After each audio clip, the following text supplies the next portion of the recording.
আসসালামু আলাইকুম, সকলকে স্বাগতম জানাচ্ছি ইজি কেমিস্ট্রি বইয়ের পক্ষ থেকে। আশা করতেছি তোমরা সবাই ভালো আছো এবং সুস্থ আছো। এই পর্বে আমরা তোমাদের বোর্ড বইয়ের সৃজনশীল প্রশ্নের সমাধান করব।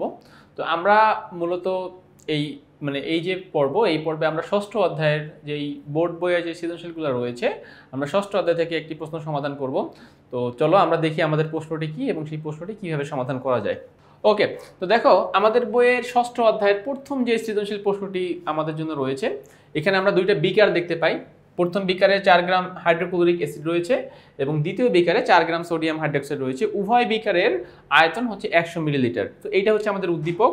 এবারে এই উদ্দীপকের সাথে আমাদেরকে প্রশ্ন সমাধান করতে হবে। সো ফার্স্ট প্রশ্ন দেখো, মোল কাকে বলে? সো আমরা জানি যে কোনো পদার্থের যেই পরিমাণের মধ্যে 6.023 10⁻23 এতগুলো অণু, পরমাণু বা আয়ন থাকে, সেই পরিমাণকে ওই পদার্থের মোল বলে। মোলের সংখ্যা আমরা অনেকভাবে দিতে পারি। এখানে যে সংখ্যাটা দেওয়া আছে সেটা সত্য। তুমি যদি আরেকটু সুন্দর ভাষায় বলো যে কোনো পদার্থের গ্রাম আণবিক ভরকে তার মোল বলে, এটাও সত্য। যেভাবে হোক না কেন কোনো পদার্থের 22.4 লিটার আয়তনের পরিমাণকে মোল বলে, এটাও সত্য। যেহেতু মোলের 3টা পার্ট, পরিমাণ, সংখ্যা, আয়তন, আমরা যে কোনো একটা পার্ট থেকে সংজ্ঞায়িত করলেই সেটা মোলের সংজ্ঞা হয়ে যাবে। ঠিক আছে? সো গেল আমাদের প্রথম প্রশ্ন। খ নাম্বার প্রশ্ন, স্থূল সংকেত ও আণবিক সংকেত বলতে কি বুঝো? দেখো, তাহলে আমরা স্থূল সংকেত ও আণবিক সংকেত নির্ণয় করব। যে স্থূল সংকেত কাকে বলে, আণবিক সংকেত কাকে বলে, তো আমরা এগুলো দেখব। এখন তার আগে আমি যেই পয়েন্টটা একটু আলোচনা করতে চাই। আচ্ছা, ফার্স্টে দেখো স্থূল সংকেত জিনিসটা কি আসলে। স্থূল সংকেত হচ্ছে কোনো বস্তুর অনুপাত, সরল অনুপাত, সেটাকে বলে আমরা স্থূল সংকেত। ফর এক্সাম্পল, আমরা গ্লুকোজ সংকেত কি বলতো? C6H12O6 glucose. তাহলে এইটাকে যদি আমরা অনুপাতে ভাগ করতে চাই, 6 দ্বারা ডিভাইড যদি করি, তাহলে কি হচ্ছে? 6 দ্বারা ডিভাইড করলে আমাদের যে অনুপাতটা বের হচ্ছে একদম সাধারণ অনুপাত, সেটা হচ্ছে CH2O। তাহলে এইটাকে বলা হয় স্থূল সংকেত। আর আণবিক সংকেতটা কি? আণবিক সংকেত হচ্ছে এই টোটাল কতগুলো পরমাণু আছে সেই পরমাণুগুলো আমাকে বলে দিবে। যেরকম দেখো, যদি আমরা আণবিক সংকেত চিন্তা করি, তাহলে গ্লুকোজের আণবিক সংকেত ছিল কি? C6H12O6। তার মানে আণবিক সংকেত থেকে তুমি অ্যাকচুয়ালি জানতে পারবা যে আসলে কতগুলো পরমাণু সেখানে রয়েছে, কিন্তু স্থূল সংকেত থেকে আমরা শুধুমাত্র অনুপাতটা জানতে পারবো। যেরকম দেখো CH2O, এখানে আমরা এইটুকু বুঝতেছি যে কার্বন যা হবে, হট এভার হাইড্রোজেন তার দ্বিগুণ হবে, কিন্তু সেই সংখ্যাটা কত সেটা আমি প্রপারলি জানতে পারতেছি না। কিন্তু আণবিক সংকেত আমাকে প্রপারলি বলেই দিচ্ছে যে হ্যাঁ, এখানে কার্বন 6টা, হাইড্রোজেন 12টা, অক্সিজেন 6টা। তাহলে স্থূল সংকেত হচ্ছে কি? যে সরল অনুপাত। আর আণবিক সংকেত হচ্ছে যে যতগুলো পরমাণু থাকবে সেটা সংখ্যা দ্বারা আমরা প্রকাশ করব। তো চলো আমরা একটু এটার আমাদের যে অ্যান্সারটুকু আছে এখানে সেটা আমরা একটু বুঝে নেই। এখানে বলতেছে যে স্থূল সংকেতে আমরা কাকে বলে? যে কোনো যৌগেতে বিদ্যমান পরমাণু সমূহের অনুপাতে প্রকাশ করা হয় তাকে আমরা স্থূল সংকেত বলি। জাস্ট একটা এক্সাম্পল দিয়েছে যে হাইড্রোজেন পারঅক্সাইডের সংকেত কি? H2O2। সো যদি 2 দিয়ে ডিভাইড করে দাও সেটা হয়ে যাচ্ছে HO। আবার যদি আমরা HCl এর কথা বলি বা আরো অন্যান্য যে যৌগগুলো আছে সেগুলোর কথা বলি, সো এখানে এগুলোই বলতেছে যে আণবিক সংকেতে আসলে কতগুলো পরমাণু আছে সেগুলো জানা যায়। মাঝে মাঝে স্থূল সংকেত আণবিক সংকেত ডিফারেন্ট হয়, আবার মাঝে মাঝে সেম টু সেম হয়। যেরকম ধরো যদি আমরা সালফিউরিক অ্যাসিডের কথা বলি, H2SO4, দেখো তাহলে H2SO4 এটাকে কিন্তু কোনো কমন সংখ্যা দ্বারা ডিভাইড করা যাচ্ছে না। H2SO4 দেখো, H2SO4 একে কিন্তু কোনো কমন সংখ্যা দ্বারা আমরা ভাগ করতে পারছি না। তাইলে এটার স্থূল সংকেত তো H2SO4, আবার আণবিক সংকেত H2SO4। যদি কোনো কমন সংখ্যা দ্বারা ভাগ করা যায় তখন স্থূল সংকেত আণবিক সংকেত চেঞ্জ হবে, বাট যদি ভাগ করা না যায় তাহলে স্থূল সংকেত যা হবে আণবিক সংকেত ঠিক সেম জিনিসটাই হবে। আমার খতে এইটুকুই এনাফ ব্যাখ্যা করার জন্য। ওকে, সো যাচ্ছি এবার গয়ের প্রশ্নে। দেখো গয়ের প্রশ্নে কি বলেছে। গয়ের প্রশ্নে বলেছে যে উদ্দীপকের দ্রবণদ্বয়, অর্থাৎ এই যে আমার বিকারে যে দুইটা দ্রবণ রয়েছে HCl এবং সোডিয়াম হাইড্রোক্সাইড, উদ্দীপকের দ্রবণদ্বয়কে একত্রে মিশ্রিত করলে যে লবণ পাওয়া যায়, দ্রবণদ্বয়কে অর্থাৎ HCl এবং সোডিয়াম হাইড্রোক্সাইড এদেরকে মিশ্রিত করলে যে লবণ পাওয়া যায়, সেই লবণ এর শতকরা সংযুতি নির্ণয় করতে বলছে আর কি। সেই লবণ পাওয়া যায় সেটাকে বের করব এবং সেই লবণের শতকরা সংযুতি আমি নির্ণয় করব। তো চলো আমরা এখন গয়ের প্রশ্নে ফোকাস করব। তাহলে ফার্স্টে আসো, হাইড্রোক্লোরিক অ্যাসিড এবং সোডিয়াম হাইড্রোক্সাইডের মধ্যে আমি বিক্রিয়া সম্পন্ন করলাম। বিক্রিয়া করলে সোডিয়াম যাচ্ছে ক্লোরিনের সাথে, উৎপন্ন করতেছে সোডিয়াম ক্লোরাইড, আর হাইড্রোজেন যাচ্ছে হাইড্রোক্সিল মূলকের সাথে, উৎপন্ন করতেছে পানি। তাহলে আমি দুইটা উৎপাদ পেলাম, একটা হচ্ছে লবণ, একটা হচ্ছে পানি। তো এই হচ্ছে আমার লবণ। এখন এই লবণের শতকরা সংযুতি বের করতে হবে। তো দেখো সোডিয়াম ক্লোরাইড এর আণবিক ভর, যেহেতু শতকরা সংযুতি বের করতে হলে আণবিক ভরটা আণবিক ভর জানাটা অবশ্যই অনেক বেশি গুরুত্বপূর্ণ এবং সেটা আমাকে কাজে লাগাতে হবে। তাহলে সোডিয়াম ক্লোরাইড এর আণবিক ভর ইজ ইকুয়ালস টু সোডিয়াম কত 23 প্লাস ক্লোরিন কত 35.5 ইজ ইকুয়ালস টু কত আসতেছে 58.5। তাহলে সোডিয়াম ক্লোরাইডের আণবিক ভর 58.5। আচ্ছা, এবার এখান থেকে দেখো তাহলে শতকরা সংযুতি নির্ণয়ের সূত্রটা আসলে কি। তাহলে শতকরা সংযুতি নির্ণয়ের সূত্রটা আগে আমাদের জানতে হবে।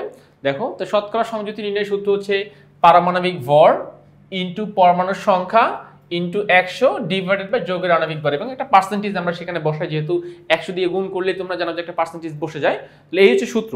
এবারে দেখো সোডিয়াম ক্লোরাইড, আমাদের কাজ ছিল সোডিয়াম ক্লোরাইডকে নিয়ে। তা সোডিয়াম ক্লোরাইডের মধ্যে সোডিয়াম, যেহেতু আমরা এখন পার্টিকুলারলি সোডিয়ামের শতকরা সংযুতি বের করতে যাচ্ছি, তাহলে সোডিয়ামের পারমাণবিক ভর কত 23। এবার সোডিয়াম ক্লোরাইডের মধ্যে সোডিয়াম কয়টা আছে একটা, সো 1 দিয়ে গুণ করলে তো ফলাফল সেম আসবে, এজন্য আমরা অনেক সময় গুণ দিয়ে দেখাই না। তাহলে এজন্য 23 এর পাশে আর 1 লিখলাম না বা গুণ দিলাম না, কারণ 23 * 1 তার মানে 23 পাবো আমরা। যৌগের আণবিক ভর, সোডিয়াম ক্লোরাইডের আণবিক ভর আমরা এখানে কত পেয়েছি বলো তো? আগের যৌগে আমরা কত পেয়েছিলাম 58.5। তাহলে দেখো এই সোডিয়াম ক্লোরাইডের আণবিক ভর 58.5 ইনটু 100,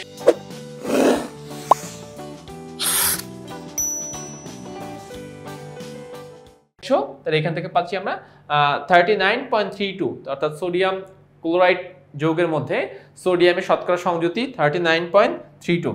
সো এটা আমরা বুঝতে পেরেছি। এবারে চলো আমরা ক্লোরিনের শতকরা সংযুতিটা বের করি।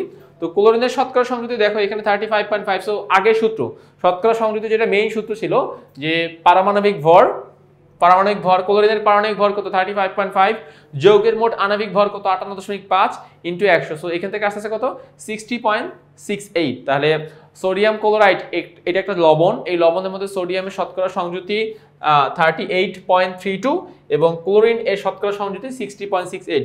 দুইটা ভ্যালুই ডিপেন্ডস করতেছে আমার এই সূত্রের উপরে, যে পারমাণবিক ভর পরমাণুর সংখ্যা ইনটু 100 ডিভাইডেড বাই যৌগের আণবিক ভর। এই সূত্রের সাহায্যে আমি সোডিয়ামের শতকরা সংযুতিও বের করে ফেলতে পারবো আর ক্লোরিনের শতকরা সংযুতিও বের করে ফেলতে পারবো। তাহলে আমি আশা করতেছি তোমরা গয়ের অ্যান্সারটুকু ঠিকভাবে বুঝতে পেরেছো। ঘ নাম্বার প্রশ্নে যাচ্ছি, উদ্দীপকের দ্রবণ দুটির মোলারিটি সমান হবে কিনা তা গাণিতিকভাবে যুক্তি দাও। এই যে দেখো আমার দুইটা বিকারে আমরা ঠিকভাবে দেখতে পাচ্ছি যে সকল কিছু সেম, সকল পরিমাণ সেম, শুধুমাত্র যৌগটা আলাদা। দেখো এটাও 100 ml, এটাও 100 ml, এটাও 4 গ্রাম, এটাও 4 গ্রাম, কিন্তু একটা বিকারে আছে হাইড্রোক্লোরিক অ্যাসিড আর একটা বিকারে আছে সোডিয়াম হাইড্রোক্সাইড। তাহলে এই যে বিকার দুটি দ্রবণ এর ঘনমাত্রা সেম হবে কিনা এইটা এখন আমাকে আসলে বের করতে হবে, যে এখান থেকে আমরা সেম ঘনমাত্রার দ্রবণ আসলে এটা হবে কিনা। আচ্ছা, তাহলে ঘতে যাচ্ছি। দেখো ঘতে তো ঘনমাত্রা নির্ণয় রিলেটেড সূত্র কি? SVM = 1000W, আমাদের সবার পরিচিত সূত্র SVM = 1000W। তাহলে আমরা প্রথম দ্রবণ, এখানে টাইটেল দিচ্ছি প্রথম দ্রবণের ক্ষেত্রে। দেখো তাহলে প্রথম দ্রবণে কে আছে? এই যে আমরা HCl কে ধরতেছি আমাদের ফার্স্ট দ্রবণ এবং সোডিয়াম হাইড্রোক্সাইড কে ধরতেছি আমাদের সেকেন্ড দ্রবণ। তাহলে তথ্যগুলো একটু নোট করে নিই আমরা, এখান থেকে দেখে তথ্য কিভাবে নোট করা যায়। সো ফলো করো। 4 গ্রাম কি বলতো? 4 গ্রাম হচ্ছে W, যেহেতু 4 গ্রাম এটাকে আমরা W হিসেবে বলতে পারি। আচ্ছা 100 ml এটা কি বলতো? V। আর HCl থেকে আমরা কি পাবো? M, আণবিক ভর M পাবো। সো এখান থেকে তিনটা তথ্য তো আমাকে বলেই দিচ্ছে, M পাচ্ছি, W পাচ্ছি, V পাচ্ছি। তাহলে আমাদের যে সূত্র ছিল SVM = 1000W, তাহলে দেখো মোট আননোন 4টা, একটা হচ্ছে S, V, M, W। So 4টার মধ্যে 3টা ভ্যালু আমাকে বলে দিচ্ছে, তাহলে আমি অবশ্যই সেখান থেকে ঘনমাত্রা ইজিলি বের করে ফেলতে পারবো। তো চলো দেখি এখন এখানে কিভাবে কাজ করা হয়েছে।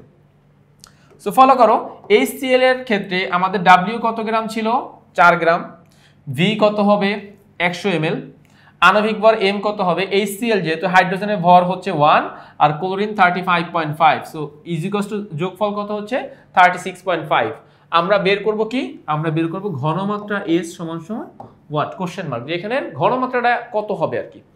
আচ্ছা, তো তাইলে দেখো সূত্র দেখো, সূত্র দুইভাবে লিখতে পারো তোমরা, এভাবেও লিখতে পারো W = S1V1 M1/1000, কারণ এখানে প্রথম যেহেতু আমরা বলতেছি প্রথম দ্রবণ, সেই জন্য সবগুলোকে আমি 1 দ্বারা সংজ্ঞায়িত করতেছি বা 1 দ্বারা আমি লিখে দিচ্ছি। সো এখানে আমরা S1 লিখতে পারি, সেই হিসাবে S1 = কত। তো দেন আমরা এরপরে কি কাজ করলাম? আর গুণ করব, তাই না? সো 1000 গুণ হবে W1 এর সাথে, আর SVM দেখো S এর সাথে V আর M গুণ আকারে আছে, এই পাশে কি হয়ে গেল? ডিভাইড হয়ে গেল। দেন আমরা মান বসিয়ে এখান থেকে ঘনমাত্রা কত পাচ্ছি? এখান থেকে ঘনমাত্রা পাচ্ছি 1.1 মোলার। তাহলে এই যে প্রথম যে দ্রবণ, যে দ্রবণের মধ্যে সালফিউরিক অ্যাসিড রয়েছে, সেই সালফিউরিক অ্যাসিড দ্রবণের ঘনমাত্রা হবে 1.1 মোলার। আমি এটাকে একটু ক্যালকুলেটরে চেক করে দেখি যে আমাদের অ্যান্সারটা 1.1 আসে কিনা। তোমরা সবগুলা ম্যাথ যখন করবো তখন নিজেরা সবগুলো ভ্যালু চেক করে দেখবা। ভাগ 36.5 ইন্টু 100। হ্যাঁ, সো 1.09, দেখো 1.09 কে কিন্তু 1.1 লেখা যায়, ক্লোজ ভ্যালু, সেহেতু আমরা এটাকে 1.1 লিখলাম। যাচ্ছি আমরা আমাদের পরবর্তী যেই দ্রবণ 2 বা দ্বিতীয় পাত্র যেটা, সেখানে যাচ্ছি। এখান থেকেও দেখো কি কি ভ্যালু পাওয়া যাচ্ছে। এখান থেকেও 4 গ্রাম, তার মানে আমি ডাব্লিউ পাচ্ছি। এখান থেকে 100 ml, তার মানে আমি ভি পাচ্ছি। সোডিয়াম হাইড্রোক্সাইড যেহেতু বলে দিয়েছে, যেহেতু আমি এম পাচ্ছি, সো ভি পাচ্ছি, ডাব্লিউ পাচ্ছি, এম পাচ্ছি, ভি পাচ্ছি, ডাব্লিউ পাচ্ছি, এম পাচ্ছি। সো এখান থেকে আমাকে মূলত এস এর মানটা আসলে বের করতে হবে। তো দেখো, তো তিনটা মান আমি এখান থেকে নিচ্ছি। ডাব্লিউ কত? 4 গ্রাম। ভি কত? 100 ml। এম কত? 40। আণবিক ভর হচ্ছে 40। সো যেহেতু সোডিয়াম হাইড্রোক্সাইড, সোডিয়ামের ভর কত? সোডিয়ামের ভর হচ্ছে 23, আর অক্সিজেনের ভর 16, প্লাস হাইড্রোজেনের ভরটা 1, এটা এখানে আমি দেখিয়ে দিচ্ছি, প্লাস 1, হাইড্রোজেনের ভর 1, তাহলে 16, 1, 17, 17 আর 23 ইজিকস টু কত হয়ে যাচ্ছে? 40 হয়ে যাচ্ছে। সো আমরা এরপরে এই মানগুলোকে এখানে বসাবো। তো সেম সূত্র, W2 কেন বলতেছি? কারণ আমাদের দ্বিতীয় দ্রবণ, এটা আমাদের সেকেন্ড দ্রবণ বা সেকেন্ড পাত্র, সো সেই হিসেবে আমরা W2, V2, S2। আচ্ছা, আর এখান থেকে আমি লিখতে পারি S2 ইজিকস টু কোশ্চেন মার্ক, যে আমাদের দ্বিতীয় পাত্রের ঘনমাত্রা কত হবে সেটা আমরা এখন বের করতে যাচ্ছি। সো এখান থেকে দেখো S2 বের হচ্ছে 1 মোলার, অর্থাৎ সোডিয়াম হাইড্রোক্সাইডের ঘনমাত্রা 1 মোলার। এবার কম্পেয়ার করো, আগেরটা কত ছিল?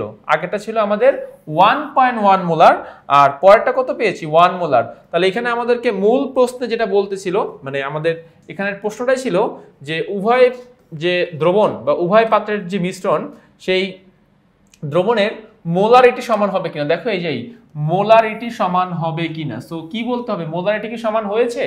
না, মোলারিটি কিন্তু সমান হয় নাই। প্রথম যেই পাত্র যেটার মধ্যে হাইড্রোক্লোরিক অ্যাসিড ছিল, সেটা ঘনমাত্রা পেয়েছি আমরা 1.1, আর সেকেন্ড যে পাত্র যেটার মধ্যে সোডিয়াম হাইড্রোক্সাইড ছিল, সেটা ঘনমাত্রা পেয়েছি 1, শুধুমাত্র 1। তাহলে একটু স্লাইডলি এখানে কিন্তু একটু পরিবর্তন আছে, হাইড্রোক্লোরিক অ্যাসিডের ঘনমাত্রা 0.1 বেশি। অর্থাৎ সহজ কথা বলতে গেলে উভয় দ্রবণের ঘনমাত্রা সমান হবে না। যদি আমরা এইটুকু ব্যাখ্যা করে লিখে দিতে পারি, আমাদের অ্যান্সারটি অ্যাপ্রোপ্রিয়েট হয়ে যাবে। তো আমি আশা করব তোমরা এই সৃজনশীল প্রশ্নটি বুঝতে পেরেছো। আমরা আমাদের ইজি কেমিস্ট্রি বইয়ের সকল কিছু কিন্তু ঠিক এভাবেই খুব সুন্দরভাবে তোমাদের জন্য সাজানোর চেষ্টা করেছি, তোমাদের জন্য সাজিয়েছি, যেগুলো দেখলে তোমরা তোমাদের কেমিস্ট্রি দুর্বলতাকে কাটিয়ে উঠতে পারবে, তোমরা কেমিস্ট্রিতে আরও ভালো ফলাফল করতে পারবে। সো বইটি সংগ্রহ করো, বইটি পড়ো, নিজেরা কেমিস্ট্রিতে আরও বেশি ভালো করো, এই আশা রেখে পর্বটি শেষ করতেছি। সবাই ভালো থাকো, সুস্থ থাকো, আল্লাহ হাফেজ।